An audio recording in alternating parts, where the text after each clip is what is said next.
আশীর্বাদ করি যে আসছে সেরকম 10 জন আর একজন হয়ে আসে, মানে তুমি বলতে পারিস না, তোর জোড়া হয়ে থাকুক, সেই আসুক। আমরা আবার আসবো, কোলে নেবো, আবার ঘুরবো। এই পুকুরটা ঘর ঘর থেকে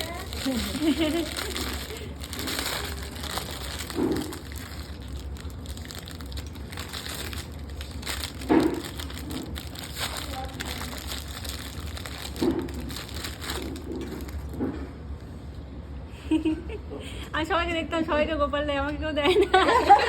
আর শখটা পূর্ণ হয়ে গেল। আমি আবার ভাবলাম আমার ভালো লেগেছে। বৌমা কি হবে নাকি, জানি আনন্দ পাবে কি না, না না, আমাকে ভালো লাগে। কে খুশি না হয়, তাই না? শান্তি পেলাম আমি শুনে। এমনি গোপাল ভক্ত। আচ্ছা তো আমি একটু আশীর্বাদ থাক থাক। এই ঝুঁকতে হবে না তোমার। ঠাকুরকে নিয়ে আছে, নমস্কার না।